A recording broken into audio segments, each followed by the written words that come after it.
Assalamualaikum warahmatullahi wabarakatuh. A'udzubillahi minasyaitonirrajim. Bismillahirrahmanirrahim. Alhamdulillahilladzi hadana li hada wa ma kunna linahtadiya laula an hadanallah. Asyhadu an la ilaha illallah wa la syarikalah wa asyhadu anna Muhammadan abduhu wa rasuluh la nabiyya ba'dah. A'udzubillahi minasyaitonirrajim. Bismillahirrahmanirrahim. Ya ayyuhalladzina amanu taqullaha wa kunu ma'as-shadiqin, amma ba'dah.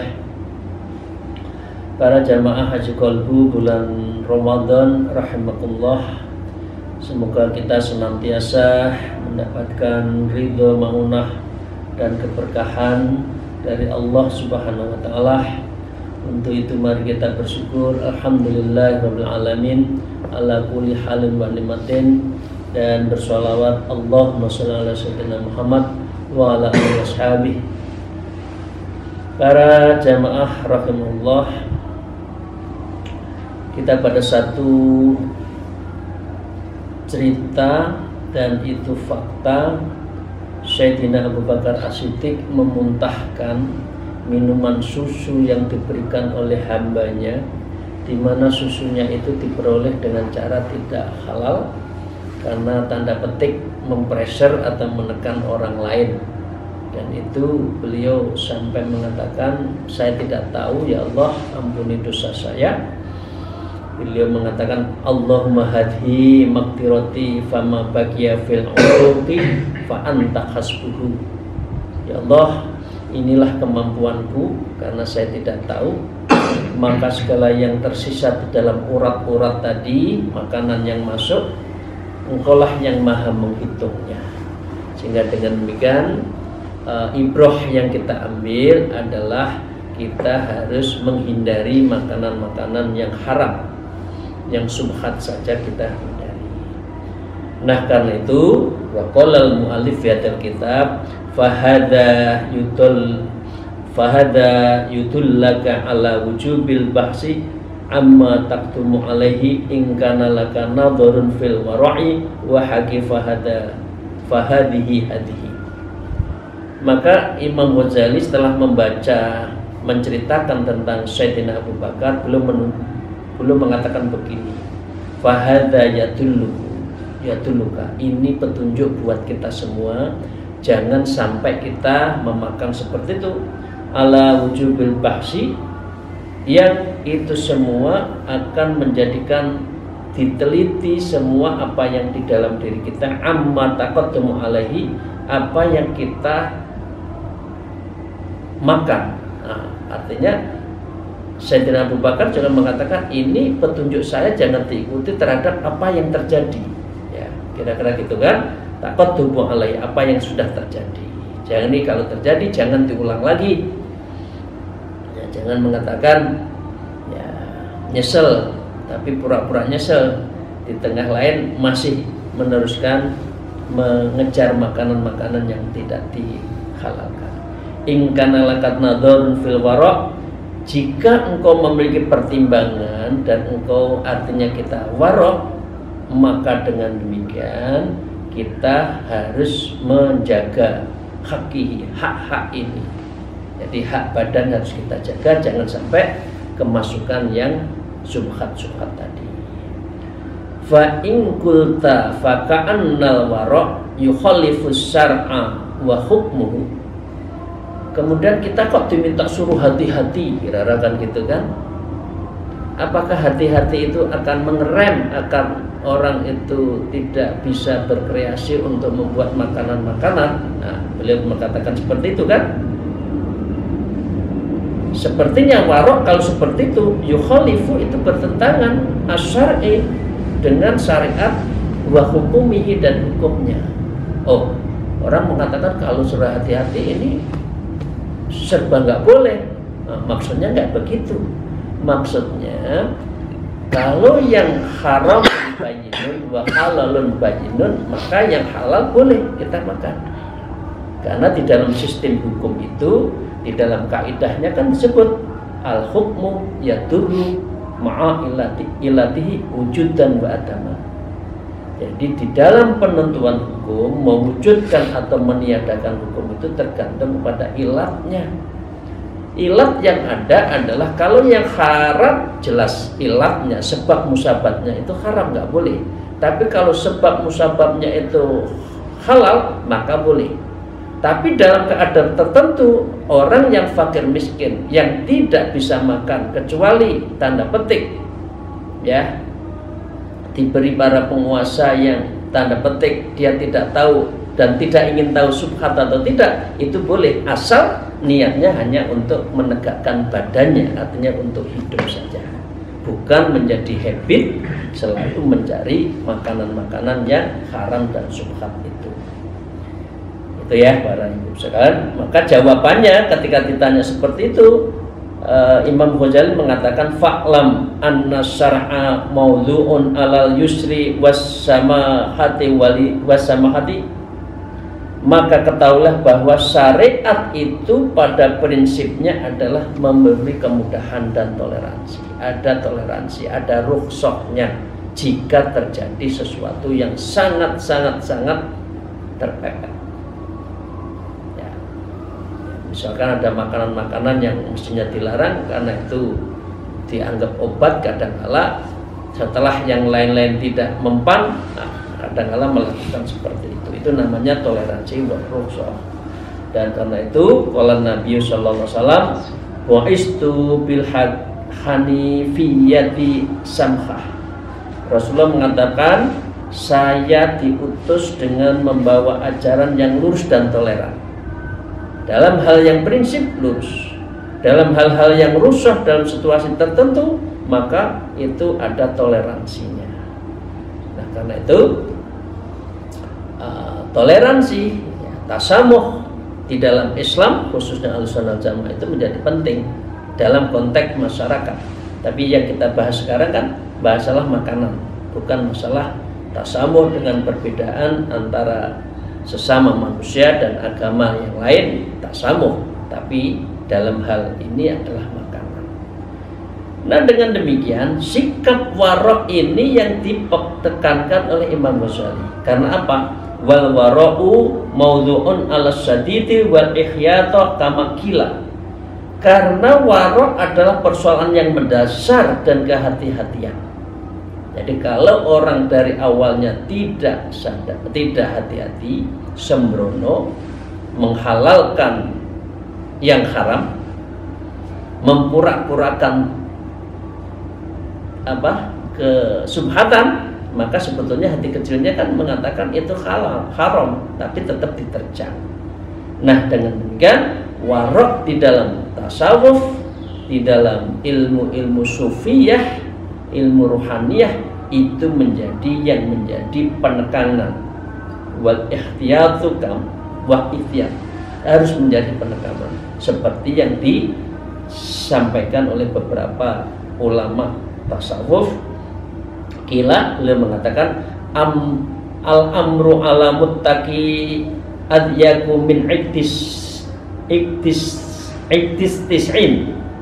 Suatu perkara bagi orang yang bertakwa, artinya orang yang ingin mendekatkan kepada Allah, itu lebih ketat dibandingkan 90 ikatan. Sebelah 90 yang formal. Yang formal kadang-kala ada ilat-ilat yang dibuat-buat. Ya, sebab musabab, oh ini boleh kok. Nah, apalagi orang pandai mendalil kan, mestinya nggak boleh, dikatakan rukhsah aja, padahal tidak boleh. Jadi orang yang warok itu mengalahkan dari 90 undang-undang, kira-kira gitu ya. Yaku min iktis'in, lebih baik daripada undang-undang yang jumlahnya 90 itu. Aturan legal formalnya. Jadi hati-hati itu lebih harus diutamakan.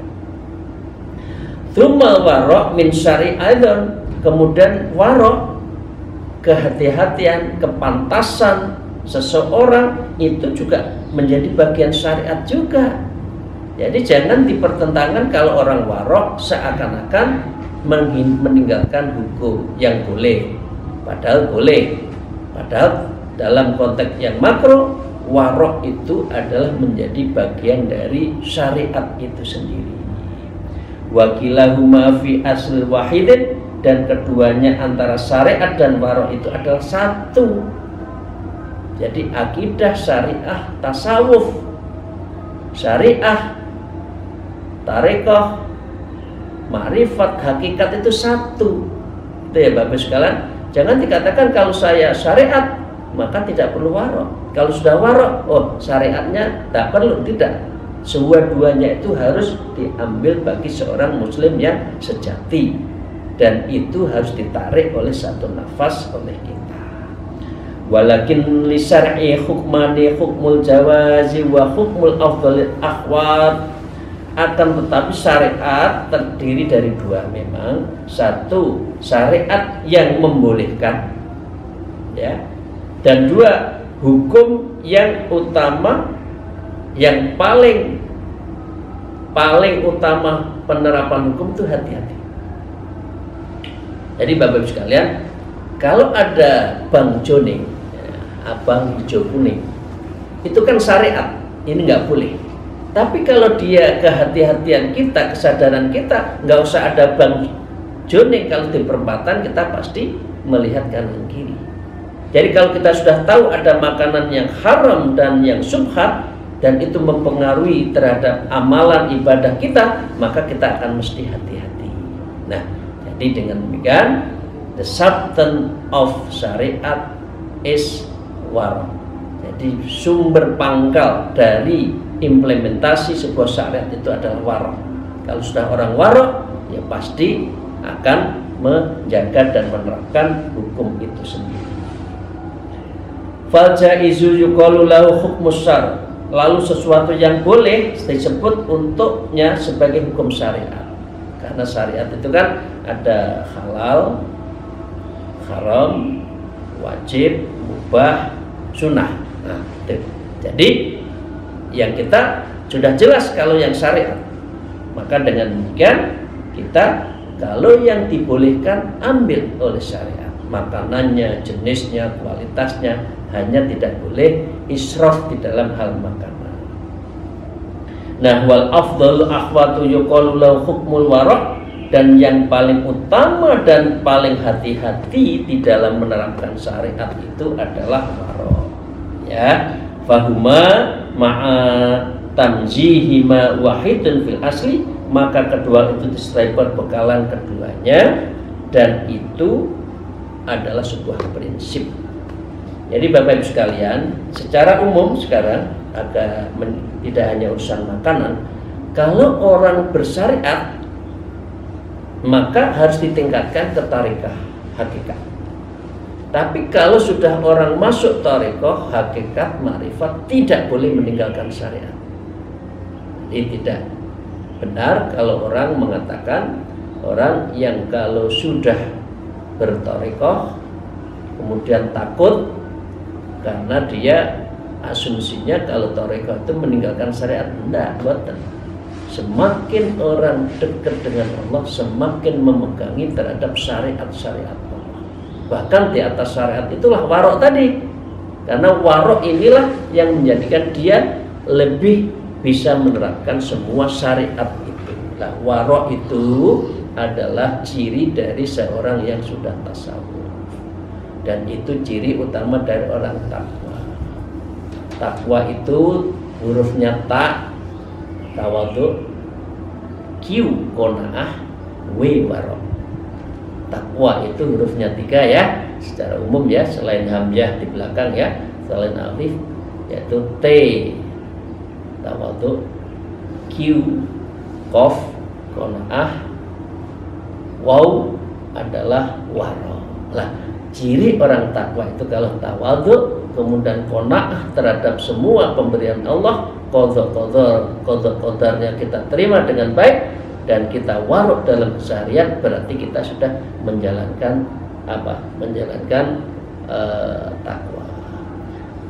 Faham dalika rasidun insyaallah ta'ala, maka dengan kalau kita mengetahui hubungan warok, syariat, tarekat tadi, maka dengan demikian ini adalah insyaallah menjadi rasidun, petunjuk insyaallah ta'ala bagi kita semua. Jadi Bapak Ibu sekalian, dilanjutkan sebuah dialektika dari Imam Ghazali.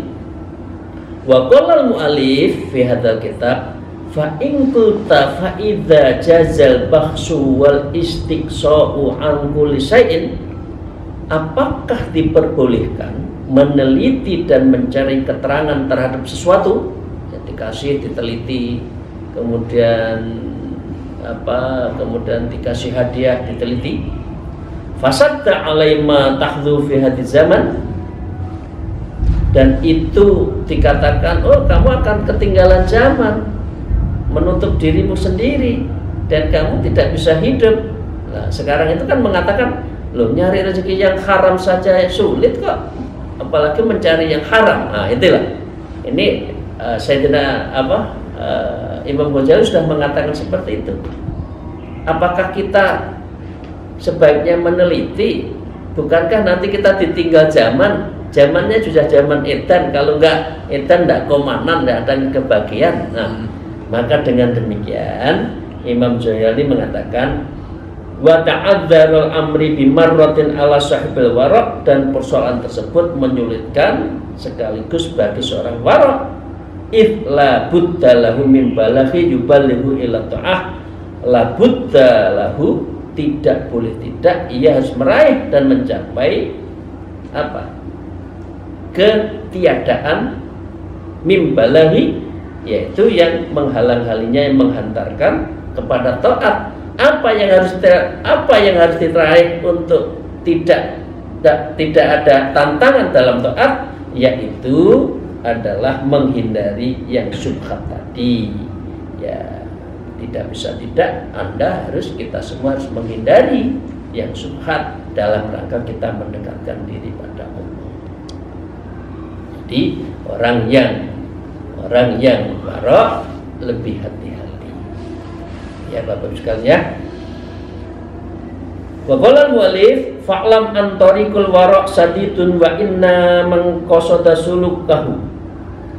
Maka ketahuilah wahai umat Islam, wahai kita semua yang ngaji kolbu itu, bahwa tariqul waraq, jalan memilih waraq, sadidun, itu memang berat, min qasadi sulukihi, dan ini sesungguhnya jalan yang berat untuk ditempuh.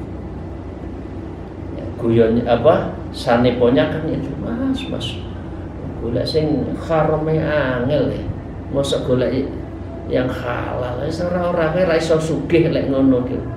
Nah, kan ini banyak kan suwe wis asli suwe-suwe. Nah, sini Pak, aslinya pakai shot itu asli wis angel wis sugih lek ngono terus kelurusan. Nah, kan banyak di sekarang yang kelirame itu di biaya cukai sama pajak ya. Udahlah sulit ya, gitu. Nah, dengan demikian yustaratu ayyutina nafsahu wa qalbahu ala ihtami siddatin, karena itu berat, ini disyaratkan kamu harus teguh jiwanya, hatinya untuk menanggung bebannya berat di dalam hidup sekarang yang menghindari syubhat dan yang haram tadi. Ya bismillah, kita maunya ibadah, ahlul ibadah kok, bukan ahlul dunya, bukan ahlul butun kok. Ya udah apa-apa, kita tahan, toh kita masih bisa makan. Wa illa fala yatimmu ma'lahu dzalik, maka tidak akan sempurna sikap warokmu kalau kamu itu teledor untuk mengambil yang subhat tadi, yang kendor tadi. Falihadal makna syara katsiru min ahlil wara'i was-sabiqun illa jabalil bananu wa ghairuh. Nah, caranya kalau kita merasa berat di kitab yang terdahulu di Minhajul Abidin yang awal-awal, kita udah kalau gitu kamu uzlah, ya kamu suluk, ya kamu untuk kholwat, ya, al-waraq wasabiqun kamu qala, maka dengan demikian orang-orang yang terdahulu pun seperti itu sampai ila jabalil lubnana wa ghairu, sampai masuk ke gunung-gunung, di puncak-puncak gunung, di pinggir-pinggir gua dan sebagainya. Itu Bapak Ibu sekalian. Tapi kita kan zaman modern, khalwatnya tidak harus ke gunung, tapi menjaga hati kita agar tetap khalwat, suluk, torekoh, dan kita itu uzlah dari mengambil hak-hak yang tidak pada tempatnya. Faktasaru ala aklil hasisi wa thamaratin nafihatin la subhatan fiha bihalin. Lalu mereka membatasi, kalau sudah seperti itu, orang yang suluk, orang Jawa menyebut betapa lah, orang yang topo itu, dia biasanya hanya makan seadanya dalam kondisi yang sederhana. Misalkan makan rumput dan sebagainya, makan buah-buahan yang ada di gunung. Tapi kita tidak sampai seperti itu ya, zamannya sudah berbeda. Nah, faman sammata himmatuhu ila nailil manzilal wara', ya, wara'il apa, maka siapa yang menghendaki cita-citanya yang hur ila nail manzatul wara'il a'la, yang tinggi itu, ya, harus cita-cita itu harus yang tinggi, jangan yang rendah, ya. Fa'alaihi ayyahtamila sati idhi ya wa yasbiru 'alaiha, maka wajib baginya untuk menanggung beban yang berat itu dan bersabar. Seperti orang yang suluk itu sabar, karena tidak untuk 10 hari atau sedang suluk tidak boleh makanan yang bernyawa dulu, untuk membersihkan toksin-toksin yang ada di dalam diri kita yang biasa menjalani sifat yang khayawani itu. Jadi kita bunuh dulu, ya.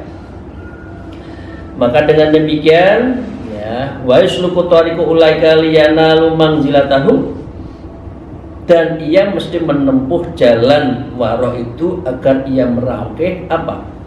Agar dia meraih derajat yang tinggi. Manzilahnya itu derajatnya didemakan Allah itu yang tinggi.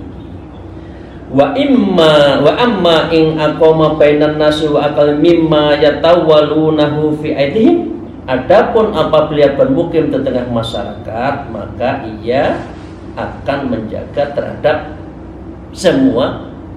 terhadap apa saja yang akan diberikan kepadanya. Itu saja cukup. Jangan semua diterima, Nah, itu tidak warok. Nah, waroknya orang modern diteliti. Ini uang subhat, ini barang siapa, ini dari mana, ini ngambil dari siapa, uangnya rakyat lah. Apalagi ini dalam suasana mau pilkada, pemilu kan. Jadi dengan demikian biasanya ada tokoh selalu dermawan, ya, tapi hanya di pemilu saja dermawan. Hal ini harus kita lihat. Wal yakun indahu bimanzilatil maitati la yadumu alaihi illa indahu darurah. Itu baginya sederajat dengan apa? Maka hendaknya yang menjadikan makanan itu, ya maaf ya, makanan itu anggap saja semua bangkai. Fal yakun inda manzil maitata, semua itu maitata, darah bangkai dulu. Kecuali yang tidak bangkai kita pilih. Artinya kita harus hati-hati di dalam mengkonsumsinya. Apa? Illa inda darurah, kecuali darurah. Tidak ada yang lain, adanya itu ya sudah, niatnya untuk agar kita itu bisa hidup. Karena hukum itu al-hukmu yaduru ma'illatihi wujudan wa adaman. Gitu. Tapi jangan sedikit-sedikit ini wujudan keadamannya saya perlu ini loh, rukhsah. Itu berarti menggampangkan hukum. Itu berarti belenjani hukum. Itu berarti ngakali hukum. Sedikit lagi. Tsumma la yatanawalu minha illa bimiqdari ma yuballighu ila ta'ah fayakunu lahu hudrun fitalik. Tsumma kemudian la yatanawalu minha illa bimiqdarihi, mengambil pemberian kecuali sekedarnya saja, jangan israf. Ya ini mumpung banyak yang ngasih, ini di calon ini ngasih, ini calon ini ngasih, calon itu ngasih, semua diterima, semua dijanjiin, didukung. Nah, itu nggak boleh. Ya, kalau sudah satu-satu, gitu. Jadi ini kan banyak kan, maaf, tokoh X atau pesantren X, semua yang datang diterima. Tapi pada saatnya menjelang pemilu diam saja, nggak enak sama itu, nggak enak sama yang itu, akhirnya diam. Tapi sumbangannya diterima semua, ini nggak boleh. Nah, ini kan, ini berarti israf, tidak bisa semata-mata untuk dirinya. Majubalihu ila ta'ah, kalau seperti itu ia tidak dapat dihantarkan kepada ta'ah, fayakunu lahu udrun fidzalik, dan ini adalah baginya sesuatu yang apa? Yang bisa menjadikan dia itu daruratnya itu harus betul-betul darurat, bukan diakali. Wala yaduru wa in kana fi asli subhatun fa inna wa ta'ala aula bil udri, dan makanan itu tidak yang membahayakan meskipun ada pada dasarnya subhat, maka sesungguhnya Allah Ta'ala yang paling berhak menentukan uzur. Jadi kalau uzurnya, rukhsahnya itu memang boleh ambil, tapi niatnya untuk agar hidup kita. Nah, falihada qala al-Hasan al-Basri rahimahullah fasatusuk fa'alaikum bil qub. Hal ini sebagaimana yang disampaikan Imam Hasan al-Basri rahimahullah, beliau mengatakan seperti itu. Pasar telah rusak, maka wajib bagi kalian dengan sekedar makanan pokok saja. Situasi, kondisi, nah ini kalau dibalik kekinian, situasi hegemoni politik sudah rusak. Sini terima, sini kasih, semua diterima. Nanti ujungnya apa? Nah, ini disebutkan pasar kan, asuk, tapi ini bisa diartikan juga subkus siasa, pasar politik. Maka dengan demikian fa'alaikum bil qut, sebaiknya Anda makanan yang pokok saja, yang jelas saja, kita menjaga agar diri kita tidak memakan yang subhat. Terima kasih. Assalamualaikum wallahu muwaffiq ila aqwamit thariq. Assalamualaikum warahmatullahi wabarakatuh.